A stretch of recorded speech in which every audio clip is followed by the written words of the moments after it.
சப்ஜெக்டுக்கும் ஒண்ணுதாயா நீங்க இப்ப கேட்டது அவ்வளவுக்கும் பதில் இருக்காண்டி கேட்டுக்கிடுவோம். அவ்வளவு முடிஞ்சு. சப்ஜெக்டுக்கும் ஒண்ணுதாயா நீங்க இப்ப கேட்டது அவ்வளவுக்கும் பதில் இருக்காண்டி கேட்டுக்கிடுவோம். அவ்வளவு முடிஞ்சு.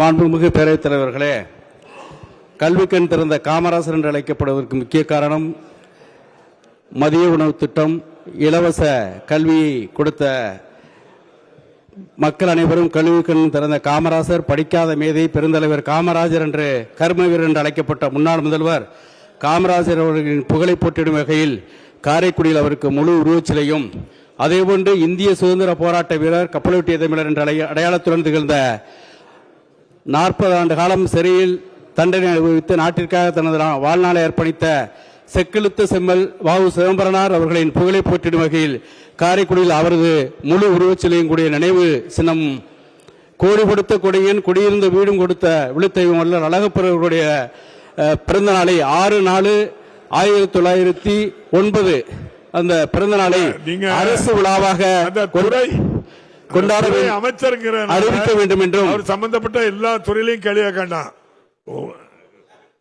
சப்ஜெக்டுக்கும் ஒண்ணுதாயா நீங்க இப்ப கேட்டது அவ்வளவுக்கும் பதில் இருக்காண்டி கேட்டுக்கிடுவோம்.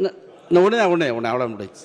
தமிழ்தாய்க்கு சிறப்பான கோயில், தரணியிலே முதல் கோயில், காரைக்குடி நகரில் அமைந்துள்ள தமிழ்தாய் கோயிலை மாண்புமிகு அன்றைய முதல்வர் முத்தமிழறிஞர் டாக்டர் கலைஞர் அவர்களால் தமிழக அரசின் மூலம் நிதி ஒதுக்கீடு செய்யப்பட்டு 23/4/1975 கோவில் அடிக்கல் நாட்டப்பட்டதை மீண்டும் முதலமைச்சராக வந்த மாண்புமிகு 16/4/1993 மாண்புமிகு அன்றைய முதல்வர் டாக்டர் கலைஞர் அவர்கள் திறந்து வைத்தார்கள்.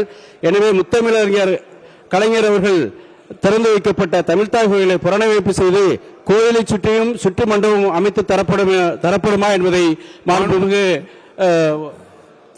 பேரவைத் தலைவராக மாண்புமிகு அமைச்சர்களை கேட்டுக்கொள்கின்றேன். மாண்புமிகு அமைச்சர் அவர்கள். மாண்புமிகு பேரவைத் தலைவர் அவர்களே, தமிழ்தாய் கோயிலுக்காக சுற்றுச்சுவர் அமைக்கப்படுமா என்று மாண்புமிகு உறுப்பினர்கள் கேட்டிருக்கின்றார்கள். இது ஏற்கனவே அவர் கவனத்திற்கு கொண்டு வந்திருக்கார். மாண்புமிகு உறுப்பினர் அவர்கள் துறையில் பரிசீலித்த பொழுது அந்த கோவில் அறக்கட்டளையின் சார்பில் கட்டப்பட்டதாகவும், அதேபோல முத்தமையா கலைஞர் அவர்கள் அதை நேரடியாக வந்து திறந்து வைத்ததாகவும் செய்தி கிடைத்திருக்கிறது.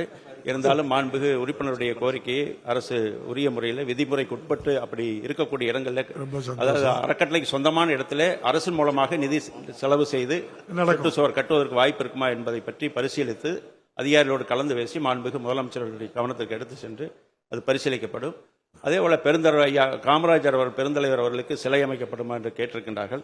ஏற்கனவே அவருடைய பிறந்த நாளை கல்வி வளர்ச்சி நாளாக அறிவித்து நம்முடைய மாண்புமிகு முத்தமையா கலைஞர் அவர்களால் அதற்கு பெயர் வைக்கப்பட்டு அந்த திட்டம் இன்றைக்கு சிறப்பாக அவருடைய பிறந்த நாளை கல்வி வளர்ச்சி நாளாக நாம் கொண்டாடி வருகிறோம்.